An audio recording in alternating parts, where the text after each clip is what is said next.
worries anymore. اس کہانی کی شروعات ہوتی ہے 1720 میں، جہاں پر سمندر میں ایک بہت بڑی جہاز کو دکھایا جاتا ہے۔ اس جہاز میں ایک لڑکی ہوتی ہے جس کا نام ایلزابتھ ہوتا ہے۔ وہ سمندری لٹیروں کا گانا گا رہی ہوتی ہے۔ تبھی وہاں ایک آدمی آتا ہے، وہ ایلزابتھ کو ایسا کرنے سے منع کرتا ہے۔ وہ کہتا ہے یہ سمندری لٹیروں کا علاقہ ہے، تمہیں ان کا یہ منحوس گانا نہیں گانا چاہیے۔ اس کے بعد وہاں لیفٹیننٹ جیمز آتے ہیں، جو سمندری لٹیروں سے سخت نفرت کرتے ہیں۔ وہ ایلزابتھ سے کہتے ہیں کہ ہر ایک لٹیرے کی صرف ایک ہی سزا ہے، اور وہ ہے موت۔ دراصل جیمز کے دل میں لٹیروں کے لیے بہت کینہ بھرا ہوا ہے۔ اب یہاں ایلزابتھ کے والد بھی آ جاتے ہیں، جو کہ گورنر ہے۔ وہ جیمز کو سمجھاتے ہیں، میری بیٹی سے اس طرح کی بات مت کرو، میں نہیں چاہتا کہ اس کے دل میں خوف بیٹھ جائے۔ یہ سن کر جیمز اور گورنر وہاں سے چلے جاتے ہیں۔ ایلزابتھ دوبارہ سمندر کی طرف دیکھنا شروع کر دیتی ہے، اور تبھی اسے پانی میں ایک لڑکا نظر آتا ہے۔ وہ شور مچا کر سب کو بتاتی ہے کہ سمندر میں کوئی ہے۔ اس لڑکے کو جہاز پر لایا جاتا ہے۔ تبھی سب دیکھتے ہیں کہ سامنے ایک بہت بڑا جہاز جل رہا ہے، اور سب کا دھیان اس طرف چلا جاتا ہے۔ ایلزابتھ اس لڑکے کے پاس آتی ہے۔ لڑکا ہوش میں آتا ہے تو ایلزابتھ اپنا تعارف دیتی ہے۔ وہ جواب دیتا ہے، میرا نام ویل ٹرنر ہے، اور پھر فوراً بے ہوش ہو جاتا ہے۔ ایلزابتھ دیکھتی ہے کہ اس کے گلے میں ایک لاکٹ ہے۔ یہ ایک سونے کا گولا سکہ ہوتا ہے، جس پر پائرٹس کا نشان کندہ ہوتا ہے۔ ایلزابتھ سمجھ جاتی ہے کہ یہ بھی لٹیروں سے تعلق رکھتا ہے، اس لیے وہ احتیاطاً اس کے گلے سے لاکٹ نکال کر اپنے پاس رکھ لیتی ہے، کیونکہ اگر جیمز کو پتہ چل گیا تو وہ اسے قتل کر دے گا۔ وقت گزرتا ہے اور کئی سال بیت جاتے ہیں۔ ایلزابتھ اب بڑی ہو چکی ہے، آج بھی اس کے پاس وہی لاکٹ موجود ہے جو بچپن میں اسے ویل کے گلے میں ملا تھا۔ اس نے کبھی کسی سے اس راز کا ذکر نہیں کیا۔ اب یہاں اس کے والد یعنی گورنر آ جاتے ہیں۔ وہ اسے ایک ڈریس دیتے ہیں اور کہتے ہیں کہ یہ نیا پیشن ہے، تمہیں یہ پہنا ہوگا، ہمیں ایک جشن میں جانا ہے جو لیفٹیننٹ جیمز کی ترقی کی خوشی میں دیا جا رہا ہے۔ دراصل اس کے والد چاہتے ہیں کہ ایلزابتھ کی شادی جیمز سے ہو جائے۔ اب ویل کو دکھایا جاتا ہے جو گورنر کے گھر پر آتا ہے۔ ویلز ایک ماہر لوہار ہوتا ہے۔ گورنر نے اس سے ایک تلوار بنوائی تھی جو لے کر حاضر ہوتا ہے۔ یہاں ایلزابتھ سے اس کی ملاقات ہو جاتی ہے۔ ایلزابتھ ویل کو دیکھ کر بہت خوش ہوتی ہے، لیکن اس کے والد کو یہ دوستی پسند نہیں آتی، اس لیے وہ اسے لے کر جشن کی طرف نکل جاتے ہیں۔ وہی دوسری طرف سمندر میں جیک اسپیرو کو دکھایا جاتا ہے، جو پورٹ رائل کی بندرگاہ پر اپنی کشتی لاتا ہے۔ وہاں ایک آدمی آ کر جیک سے کہتا ہے، یہاں کشتی باندھنے کے لیے ایک چاندی کا سکہ دینا ہوتا ہے۔ جیک اسپیرو اسے 3 سکے دیتا ہے اور کہتا ہے، میرا نام بھول جانا۔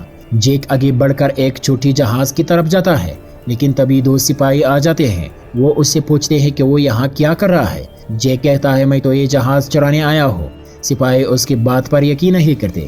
قلعے کے اوپر دکھایا جاتا ہے کہ ایلزابتھ اور لیفٹیننٹ جیمز ایک ساتھ کھڑے ہیں۔ جیمز اس سے اپنے پیار کا اظہار کرتا ہے، لیکن ایلزابتھ کی ڈریس اتنی ٹائٹ ہوتی ہے کہ وہ دم گھٹنے سے بے ہوش ہو کر قلعے کی اونچی دیوار سے سمندر میں گر جاتی ہے۔ اس وقت اس کے گلے میں وہی سونے کا لاکٹ موجود ہوتا ہے۔ جیسے ہی لاکٹ پانی کو چھوتا ہے، اس سے ایک پر اسرار گونج نکلتی ہے جو دور دور تک سنائی دیتی ہے۔ جیک اسپیرو یہ سب دیکھ لیتا ہے اور فوراً پانی میں کود کر ایلزابتھ کو بچا لیتا ہے۔ جب وہ اسے باہر لاتا ہے تو لاکٹ دیکھ کر پوچھتا ہے کہ یہ کہاں سے آیا، لیکن جواب ملنے سے پہلے ہی جیمز، سپاہی اور گورنر وہاں پہنچ جاتے ہیں۔ جیمز جیک کے ہاتھ میں پائرٹس کا نشان دے کر کہتا ہے، تم ایک لٹیرے ہو، اور اسے گرفتار کر لیتا ہے، لیکن جیک اپنی چالاکی سے ایلزابتھ کو گن پوائنٹ پر لے لیتا ہے اور وہاں سے نکل بھاگتا ہے۔ سپاہی اس کا پیچھا کرتے ہیں، مگر وہ اپنی ذہانت سے بچ نکلتا ہے۔ وہ ایک لوہار کی دکان میں جا پہنچتا ہے جو ویل کی نکلتی ہے۔ دونوں کے درمیان تلوار بازی شروع ہو جاتی ہے۔ دونوں ہی کمال کے تلوار باز ثابت ہوتے ہیں، لیکن تبھی سپاہی وہاں پہنچ جاتے ہیں اور جیک کو گرفتار کر کے جیل میں ڈال دیتے ہیں۔ رات کو دکھایا جاتا ہے کہ بلیک پیرل نامی لٹیروں کا سب سے بڑا جہاز بندرگاہ پر آ جاتا ہے۔ جب ایلزابتھ کے لاکٹ نے پانی کو چھوا تھا تو جو گونج نکلی تھی اس سے بلیک پیرل کے لٹیروں کا یہاں کا پتہ لگ گیا تھا۔ وہ پورے علاقے پر حملہ کر دیتے ہیں اور اس کمرے تک پہنچ جاتے ہیں جہاں ایلزابتھ چھپی ہوتی ہے۔ ایک پائرٹ کہتا ہے، تمہارے پاس ہماری امانت ہے، وہ سونے کا سکہ ہمیں واپس چاہیے۔ وہ ایلزابتھ کو ڈھونڈ نکالتے ہیں۔ اس سے پہلے کہ اسے قتل کرتے، ایلزابتھ کہتی ہے، میں تمہارے سردار سے بات کرنا چاہتا ہوں۔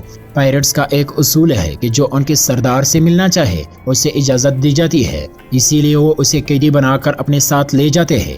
اگلی صبح جب ویل کو پتہ چلتا ہے کہ پائرٹس ایلزابتھ کو اغوا کر لے گئے ہیں تو فوراً گورنر اور جیمز کے پاس آتا ہے اور کہتا ہے کہ ہمیں کچھ کرنا چاہیے۔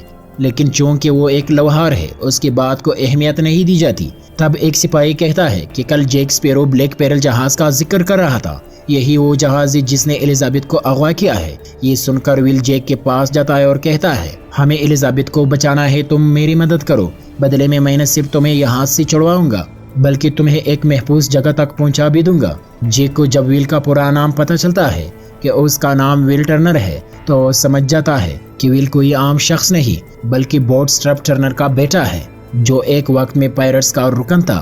ول جیک کو جیل سے نکال دیتا ہے، پھر یہ دونوں ایک کشتی کے نیچے چھپ کر ایک بڑے جہاز تک پہنچ جاتے ہیں جس کا نام ڈانٹلس ہے۔ جیمز یہ دے کر اپنے سارے سپاہیوں کو اس جہاز پر بھیج دیتا ہے، لیکن یہ جیک کی ایک چال ہوتی ہے۔ جیسے ہی سپاہی ڈانٹلس پر چڑھتے ہیں، جیک اور ول سامنے موجود دوسرے جہاز انٹرسپٹر پر جا پڑتے ہیں۔ یہ ایک تیز رفتار جہاز ہوتا ہے اور دونوں جیمز کے آنکھوں کے سامنے اسے لے کر نکل جاتے ہیں۔ راستے میں ویل جیک سے پوچھتا ہے میرا نام سننے کے بعد تم میری مدد کرنے پر کیوں راضی ہو گئے؟ جیک اس کی حقیقت بتا دیتا ہے تم لوہار کے بیٹے نہیں ہو بلکہ ایک سمندری لٹیرے کے بیٹے ہو، تمہارے والد کا نام بوٹس ٹرپ ٹرنر ہے۔ اس کے بعد دونوں ایک ٹاپو پر پہنچتے ہیں جہاں جیک اپنے پرانی ساتھیوں سے ملتا ہے۔ وہ ان سے کہتا ہے تمہیں میرا ساتھ دینا ہوگا، ہم بلیک پیرل جہاز تک پہنچیں گے، وہاں کپتان بربوسا ایک سودا کریں گے اور اس کے بدلے یہ جہاز ہمارے ہاتھ آ جائے گا۔ اس کا ایک ساتھی کہتا ہے بربوسا کبھی بلیک پیرل نہیں دے گا۔ جیک جواب دیتا ہے ضرور دے گا کیونکہ اسے بورڈ اسٹرپ ٹرنر کے بیٹے ویل ٹرنر کی ضرورت ہے، ہم ویل کے بدلے یہ جہاز حاصل کر لیں گے۔ ادھر بلیک پیرل جہاز میں الزابتھ کو بربوسا کے سامنے لایا جاتا ہے جو اس جہاز کا کپتان ہوتا ہے۔ الزابتھ کہتی ہے میں نے تمہیں تمہارے سونے کا سکہ واپس دے دیا ہے، اب مجھے جانے دو۔ کپتان بربوسا اسے بتاتا ہے کہ یہ کوئی عام سونے کا سکہ نہیں ہے بلکہ یہ اسٹک کے خزانے میں سے ایک ہے۔ ایسے 882 سکے تھے جو کورٹس کو دیے گئے تھے تاکہ وہ اسٹیک کے لوگوں پر ظلم اور قتل عام بند کرے، لیکن اس نے وعدہ پورا نہیں کیا، اس لیے اوپر والی نے ان سکوں پر ایک لعنت ڈال دی۔ اگر کوئی بھی انسان اس بکسے سے ایک بھی سکہ نکالتا ہے تو اسے دنیا کے آخری دن تک سزا بھی کتنی پڑے گی۔ ہمیں اس کہانی پر شروع میں یقین نہیں تھا، مگر چونکہ ہمیں خزانے کے بارے میں علم تھا اس لیے ہم نے وہ 882 سکوں کا بکسہ اپنے قبضے میں لے لیا۔ ہم نے اس خزانے سے بہت عیاشی کی، لیکن زندگی کی دنیا کی سب سے عیش و آرام نے بھی ہماری بھوک کو ختم نہیں کیا۔ ہم سب کے سب شرابی تھے اور اگر ہمیں شراب کو ختم کرنا ہے تو ہمیں ان 882 سکوں کو ڈھونڈنا ہوگا۔ ہم نے ساری سکے ڈھونڈ لیے تھے اور اب آخری سکہ ہمیں تمہاری بدولت مل گیا، ہم اس پر تمہارا خون گرائیں گے اور شراب سے مخت ہو جائیں گے۔ الزابتھ یہاں موقع دے کر بربوسا کو چاقو مار کر باہر بھاگ جاتی ہے، لیکن جیسے ہی وہ باہر نکلتی ہے تو حیران رہ جاتی ہے کیونکہ وہاں انسان نہیں بلکہ سب کے سب کنکال ہوتے ہیں۔ اسی وقت بربوسا اس کے پیچھے سے آتا ہے اور کہتا ہے میں سالون سے پیاسا ہوں لیکن پیاس نہیں بجھتی، سالون سے بھوکا ہوں لیکن بھوک نہیں مٹتی، میں مرنا چاہتا ہوں لیکن مر نہیں سکتا، میں کچھ محسوس نہیں کر سکتا۔ وہ کہتا ہے کہ اب وہ ہر صورت اس لعنت سے نجات چاہتا ہے۔ اس کے بعد بربوسا بھی چاندنی رات میں آتا ہے، وہ اپنے ساتھیوں کی طرح کنکال بن جاتا ہے۔ دوسری طرف جیک اسپیرو ول اور اس کے ساتھی بلیک پیرل کی جانب آ رہے ہوتے ہیں۔ یہاں ول کو جیک کا ساتھی یہ بات بتاتا ہے کہ جیک اسپیرو پہلے بلیک پیرل کا کیپٹن تھا لیکن اس کے ساتھیوں نے دھوکہ دیا اور اسے ایک جزیرے پر موت کے لیے چھوڑ دیا۔